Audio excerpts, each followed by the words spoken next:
Ladies and gentle heartbreakers, we've all been there. Sitting in your sweatpants that haven't seen the sun in 3 days, eating ice cream directly from the container, binging a show you don't even like, just so you can yell. That's exactly what I'm going through, Karen, even though you don't know a Karen.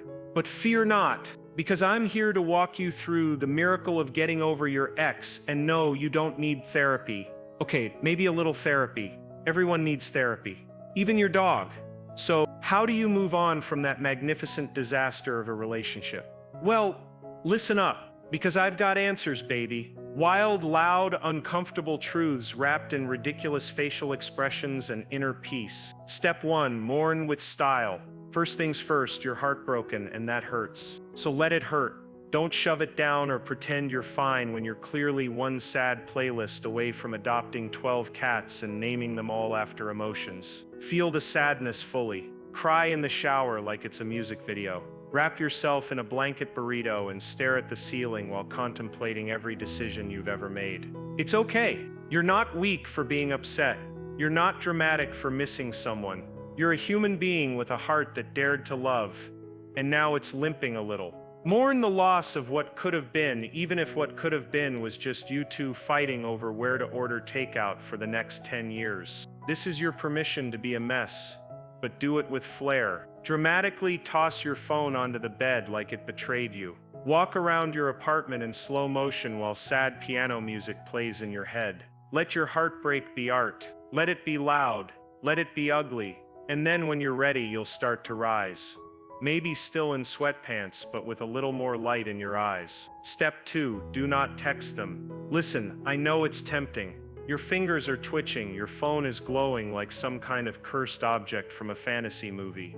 And your brain is whispering, just one little text, what's the harm? But let me tell you, there is harm. So much harm. That innocent, hey, just checking in message. That's the gateway drug to a full-blown emotional spiral. You don't want to slide back into a conversation that ends with you crying on your bathroom floor, rereading a half-hearted "I miss you too" that doesn't change a thing. You broke up for a reason. Your heart might still be bargaining, trying to make sense of the silence, but your logic knows the truth. Texting them will only reopen wounds that are trying to close. So instead of texting them, write the message in your notes app. Pour your heart out, every angry, sad, confused, or loving word. Then delete it. Or send it to your best friend with the subject line "emergency therapy." Throw your phone across the room if you have to. Lock it in a drawer. Hand it to your dog. Whatever it takes. Because every time you resist that urge, you're proving to yourself that you're stronger than the ache. And every time you don't text them, you win. You heal. You take back your power. Step 3.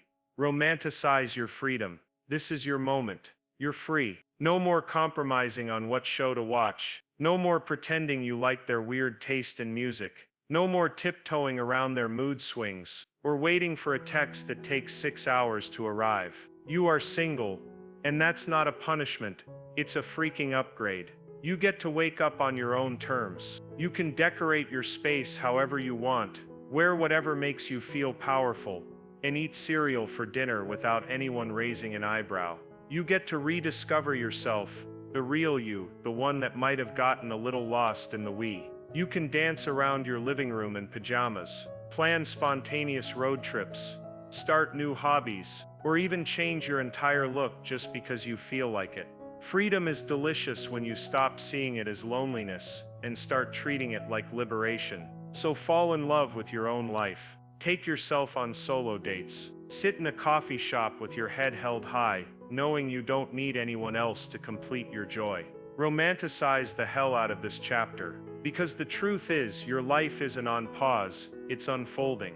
And it can be more beautiful, more chaotic, more alive than it ever was before. All you have to do is lean into it. Step 4. Accept that they're not your soulmate. This one stings. I know. You probably pictured a whole future with them. Shared holidays, cozy Sunday mornings, inside jokes that lasted for years. And now that it's over, it feels like someone took a red pen and crossed out your favorite chapter before you could finish reading it.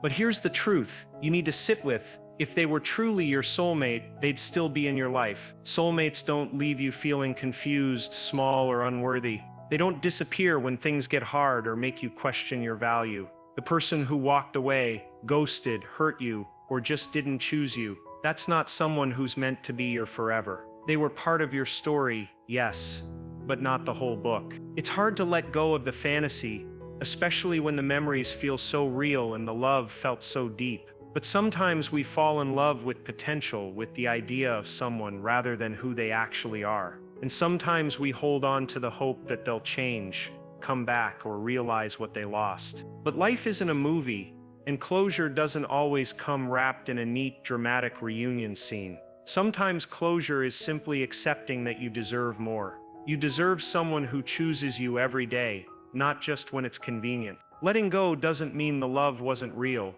It means you're brave enough to walk away from something that wasn't meant for you. So take a deep breath, unclench your grip on the past, and remind yourself the right person won't have to be chased, convinced, or fixed. They'll just be there, freely, fully, and without doubt. Step 5. Make art out of the pain. Heartbreak is messy. It's loud and quiet at the same time. It leaves you sitting in silence with your chest full of noise. But inside all that wreckage is something raw and powerful, something worth turning into art. You don't have to be a painter or a poet or a musician. You just have to feel. Use that feeling. Grab whatever tools you have and start expressing it. Write a journal entry that's more fire than grammar. Sketch a storm with crayons, if that's all you've got. Record voice memos where you ramble and cry and laugh. Bake a cake and call it emotional frosting therapy. Dance in your living room like your body is trying to exorcise the ache. The point isn't to make something perfect, it's to let something out. Art doesn't judge you. It doesn't care if you're still sad or if you're still wearing the hoodie they left behind. It just gives you a place to put the feelings that are too big to hold inside. It gives you a way to reclaim the narrative, to say, yes, I hurt, but look what I made with that hurt. And little by little, as you create, something shifts. You begin to move from heartbreak to healing. You realize that even in your most broken moments, you're still capable of beauty. Maybe even because of those broken moments. So go ahead, make your sadness sing. Paint your grief, sculpt your rage. Turn your pain into proof that you survived. And that you're still creating, still becoming, still here. Step 6. Stalk yourself, not them. You know the routine. You open their profile, scroll down like a digital detective, looking for clues. Who liked their new photo, who they're following now, whether that one vague caption is about you. And for a second, it feels like control. Like if you can just gather enough intel, you'll feel better. But you don't. You just end up comparing, overthinking, and spiraling. It's self-sabotage in the disguise of curiosity. So it's time to break the habit. Put down the emotional magnifying glass and turn it towards someone far more important. You start stalking yourself. Not in a creepy way, obviously, but in a rediscovery kind of way. Scroll through your own photos. Look at who you were before the relationship, before the heartbreak. That smile you used to wear, it's still in there. That energy, that spark, that version of you who danced in the kitchen and didn't overthink every text. They're not gone. You didn't lose yourself in that breakup. You just got a little buried under all the pain. This is your chance to dig yourself out, one joyful memory at a time. Reread old journal entries, revisit your favorite outfits, rewatch the videos where you laughed so hard you snorted. Remember what makes you magnetic. Remind yourself of how far you've come, even before the relationship started. You're not a side character in someone else's story. You are the main event, the leading role, the full damn show. So stop obsessing over what your ex is doing, and start reconnecting with yourself. The more you focus on your own growth, joy, and light, the less power their feed has over your peace. You're the one worth watching, always have been. Step 7. Reframe the story. When a relationship ends, it's easy to replay everything like a sad movie you didn't want to watch, but now you can't stop rewinding. You go over every word, every fight, every kiss, every what if. You start twisting the past into something more beautiful than it really was, editing out the hard parts and clinging to the highlights like a greatest hits album of heartbreak. But if you want to heal, you have to change the story you're telling yourself. You have to reframe it, not to lie to yourself, but to see the full truth. Instead of saying, I wasn't enough for them, try saying, they weren't capable of showing up for the love I had to give. Instead of thinking, I wasted my time, tell yourself, I spent time learning what I value, what I need, and what I'll never settle for again. This wasn't just a breakup, it was a turning point, a lesson, a redirection. It might have felt like rejection, but really, it was the universe clearing a path for something better. You didn't lose something meant for you. You let go of something that was holding you back, even if it didn't feel that way at the time. You are not broken because it ended. You are wiser because you tried. And now you get to move forward with a deeper understanding of who you are and what you deserve. This is your story, and you get to choose how it's told, not as a tragedy, but as a powerful chapter in your evolution. So go ahead, rewrite it with honesty, with grace, and with the kind of strength that only comes from living through the messy parts and choosing to grow anyway. Step 8. Forgive them. You. Yes, really. I know this part feels impossible. Forgive them. The person who hurt you, who left without answers, who lied, who made promises they didn't keep. Why should they get forgiveness when you're the one left picking up the pieces? The answer is simple but not easy. Forgiveness isn't for them. It's for you. It's not about letting them off the hook or pretending what they did was okay. It's about releasing the grip they still have on your heart, even after they're gone. Because every time you replay the betrayal, every time you stay angry or wish they'd come back and apologize the way you deserve, you're handing them more of your energy, more of your peace. Forgiveness is not forgetting. It's not inviting them back into your life or excusing their behavior. It's choosing to say, you hurt me, but you don't get to hurt me forever. It's a quiet, powerful declaration that you are no longer going to carry the weight of their actions on your shoulders. And yes, you might have to forgive them more than once. Some days you'll feel free, and other days the memory will sting like it's fresh all over again. That's okay. Forgiveness is a process, not a moment. It's a decision you keep making, not because they deserve it, but because you do. Letting go of the resentment doesn't make you weak. It makes you strong enough to rise above the pain, strong enough to choose healing over bitterness. And one day you'll look back, not with hatred, but with distance, and realize that the act of forgiving them was actually one of the most loving things you ever did for yourself. Step 9. Forgive yourself. This might be the hardest one of all, harder than letting go of them, harder than staying off their social media, harder than eating real food when your body only wants ice cream and vengeance. Forgiving yourself means looking in the mirror and saying, hey, I messed up. I ignored the red flags.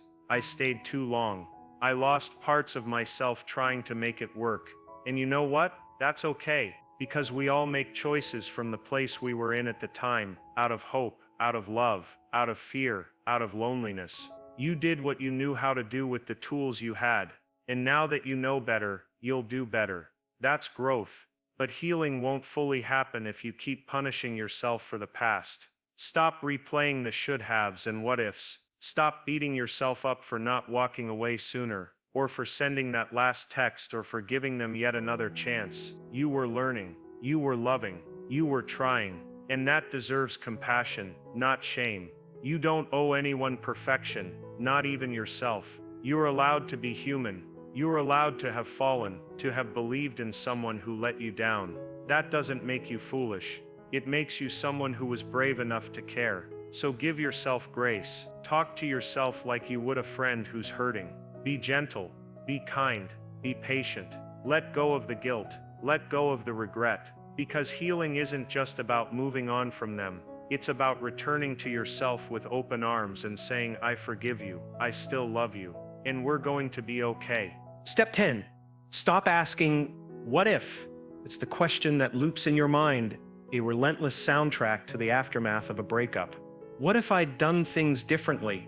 What if we had communicated better? What if I had fought harder, been more patient, or simply waited for the right moment to say the right thing? It's a cycle that pulls you into a past that's already gone, making you question every moment you shared with them, as if the answer could be found by picking apart the fragments of a relationship that no longer exists. But here's the truth: you need to face the what ifs are a trap, a big trap. And the longer you stay there spinning in that uncertainty, the longer you delay your healing. The what if game is like chasing a shadow. It's endless and fruitless. No amount of replaying the past will bring them back or change how things ended. What you need to remember is that you made the best decisions you could with the knowledge and emotions you had at the time. You weren't acting out of malice or ignorance. You were doing the best you could with what was in front of you. And honestly, even if you had done everything differently, there's no guarantee things would have turned out any other way. People are complex, relationships are messy, and sometimes things fall apart despite our best efforts. The point isn't to keep second-guessing yourself.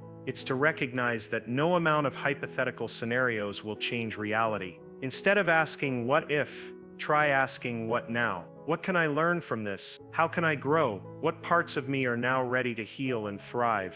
The only thing that matters right now is this moment, and what you choose to do with it. Yes, the past was important. It shaped who you are today, but it no longer defines you. The future is wide open, full of new opportunities, and the best way to step into it is to leave the what-ifs behind. Ask yourself what you need to do to move forward. What steps you can take to become the person you're meant to be now, not based on the past, but based on the strength, wisdom, and hope you've gained from it. The more you release the grip of what if, the more space you create for the future to unfold in its own beautiful way. Step 11. Move your body. When you're heartbroken, it's easy to let your body become a reflection of your emotions. Heavy, sluggish, tired, and sore from carrying the weight of all that pain. You might want to stay in bed wrapped in blankets, wishing you could just sleep through the heartache and wake up when it's all over. But here's the secret. One of the best ways to start healing is to move your body. I'm not talking about signing up for a marathon or suddenly becoming a yoga guru.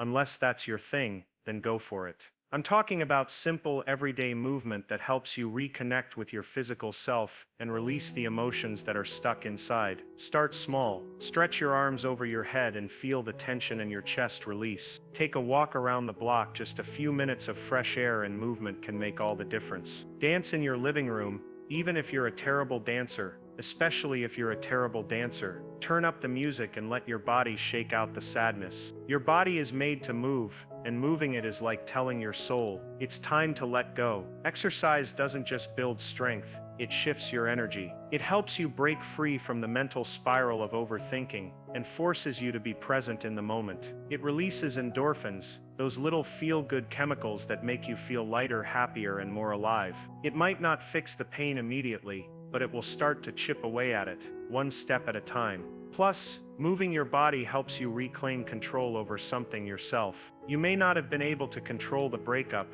but you can control how you care for your body and how you treat it with respect and love. So move, even if it's just a little bit each day. Go for a jog, try a home workout, or simply get up and do something that gets your blood pumping. Trust that the more you move, the more your body will show you how capable it is of healing, growing, and finding joy again. You don't need to wait until you feel better to start. Movement can be the first step in feeling better. The body has a miraculous way of catching up with the mind. So get up, breathe deeply, and move.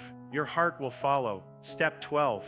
Say it out loud. I am enough. The thing about heartbreak is that it often messes with your sense of self-worth. When someone you loved walks away, it can make you question whether you were ever truly enough to stay, enough to love, enough to matter. And you start telling yourself these stories, these little lies that take root deep inside your heart. If I had been better, if I had been different, if I had done more. But here's the reality, the unshakable truth you need to start saying to yourself every single day. You are enough, right here, right now as you are. Say it out loud, even if it feels strange at first. Stand in front of a mirror and repeat it, because hearing it from your own mouth is a powerful thing. You don't need to earn your worth. You don't need to prove it. You don't need to mold yourself into someone else's idea of perfect. You've always been enough. The fact that someone couldn't recognize your value doesn't take anything away from your intrinsic worth. People's ability or inability to love you does not dictate the depth of your lovability. You don't need someone else's validation to be whole. You are whole now. You are enough just as you are. Flaws, scars, quirks, and all. Saying I am enough isn't about being arrogant or conceited. It's about honoring the person you are, in all your messy beauty, and refusing to shrink yourself to fit someone else's idea of who you should be. It's about reminding yourself that you don't have to chase love, approval, or acceptance. You already have everything you need inside of you. There will be days when this affirmation feels hard to believe, especially when the self-doubt creeps in. But that's exactly when you need to say it the most. You have been through tough times, yes, but you've made it through. You have learned, you have grown, and you have survived. You are enough, and not because of what you've done for others, but because of who you are, worthy of love, respect, and peace. So say it. Say it again. Say it every day if you have to. I am enough, because you are. And when you start to believe it, everything else will start to fall into place. You don't need to be anyone else. You just need to be you. And you are already perfect as you are. Step 13. Be alone on purpose. Here's the thing, it's easy to rush into the next relationship, the next distraction, or even the next date just to avoid the uncomfortable feeling of being alone. But what if you used this time intentionally? What if, instead of filling the silence with noise, you allowed yourself to just be? Being alone doesn't have to feel like a punishment or a void. In fact, it's one of the most powerful gifts you can give yourself after a breakup.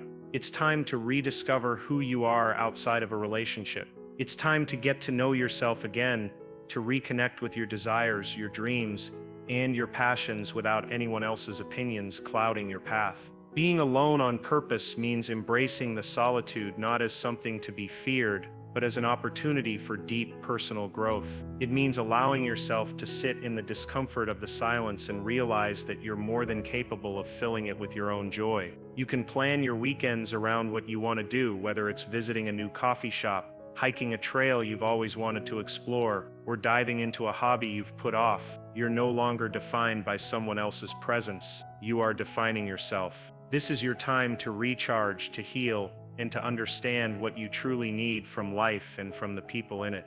You'll learn how to make decisions based on your own wants and needs, not someone else's. And in doing so, you'll build a deeper, more powerful connection to yourself. The longer you can be alone on purpose, the more you will come to understand that you don't need a partner to feel complete or worthy. You are enough on your own. And when the time comes to let someone else into your life, you'll know exactly what you want and what you won't settle for. Being alone doesn't mean you're lonely. It means you're finding strength in your own company. You're learning to be your own best friend, your own support system. So take this time. Be alone. Be present with yourself. Let this chapter of solitude be the most empowering, peaceful, and restorative period of your journey. Because when you're whole on your own, you'll be able to show up even better for any future relationships, with the knowledge that you are the foundation of your own happiness. Step 14. Dream a new dream. One of the hardest things about a breakup is that it often shatters the vision you had for your future. The plans you made with someone else suddenly vanish, leaving a void where dreams of a shared life once stood. And for a moment, it feels like the future is uncertain, like the world you imagined is now out of reach. But here's the truth. When one dream dies, it's your opportunity to create an entirely new one. A new vision, a new adventure, a new you. You don't have to hold on to the old plans. You don't have to mourn the dreams that are no longer meant for you. Instead, allow yourself to dream again. But this time, let your dreams be fully yours. What does your ideal future look like without anyone else's influence or expectations? What would you do if there were no limitations? What if the world was wide open and you could choose any path, any possibility? Dream big, dream wildly, dream unapologetically. Maybe that means taking a leap into a new career. Maybe it's moving to a new city you've always wanted to explore. Maybe it's starting a creative project you've been putting off, or traveling to a destination that's been on your bucket list. Or maybe it's just reconnecting with old passions you left behind in the relationship. Whether it's painting, writing, dancing, or anything else that makes your heart beat faster. The point is, you are not bound by the future you once imagined. You are free to create a new one. You are allowed to redefine success on your terms, to build a life that brings you fulfillment and joy, without needing someone else to fill in the blanks. Breakups are painful, yes, but they are also a chance for reinvention. The person you are today is not the same person you were when you made those plans. You've grown, you've learned, you've healed, and now you get to dream anew with a fresh perspective and a deeper understanding of what you truly want. So take a deep breath, step into your own power, and start dreaming again. The possibilities are endless, and the world is waiting for you to claim what's yours. Let this be the beginning of a new chapter filled with your own desires, your own goals, and your own vision of happiness. You are the author of your story, and it's time to write a new one. Step 15. Laugh. Often, hard. At yourself. Let's face it, life is weird. Relationships are messy, breakups are chaotic, and sometimes you can't help but look back and laugh at the ridiculousness of it all. The heartbreak, the drama, the emotional roller coaster. It's easy to take it all too seriously. We get so caught up in the pain, in the what went wrong, in the why me, that we forget to step back and just laugh. But here's the thing.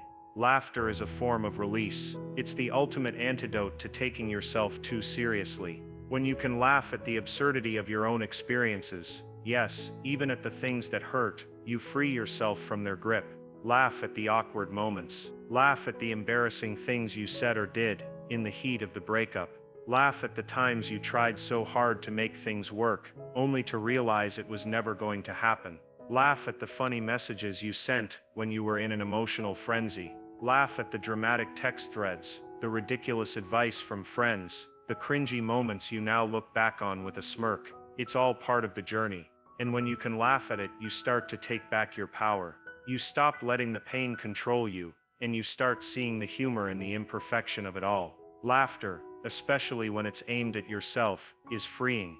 It reminds you that you're human, and humans are messy, imperfect, and beautiful in their vulnerability. It gives you permission to stop being so hard on yourself for every mistake, every slip-up, and every moment of weakness. Instead of feeling shame, laugh at the absurdity of being perfectly imperfect. We all stumble, we all fall, and we all find ourselves in situations that seem downright hilarious in hindsight. So take a moment each day to find humor in the chaos of your life. Watch a comedy that makes you belly laugh, share a funny memory with a friend, or just reflect on your own quirky reactions to life's ups and downs. When you laugh, especially at yourself, you create space for joy, healing, and the reminder that no matter how messy things get, life is still meant to be lived with a little lightness. So go ahead, laugh loudly, laugh often, and embrace the ridiculousness of it all. Because in the end, laughing is not just about feeling better. It's about remembering that you can still find joy, even in the messiest moments. So here's the thing, you've been through something difficult, but you are not defined by it. You are defined by how you rise, how you learn, and how you keep moving forward. Every step you take, every little victory, every time you choose healing over staying stuck, you are becoming stronger, wiser, and more in tune with the incredible person you're meant to be. Life is not about avoiding pain or never experiencing heartbreak. It's about using those moments to grow, to laugh, and to rebuild yourself into someone who knows their worth and won't settle for anything less. So take a deep breath, step into your power, and remember, you've got this. The best is yet to come, and you are more than enough to create the life and love you deserve. Keep going, because your future is waiting for you.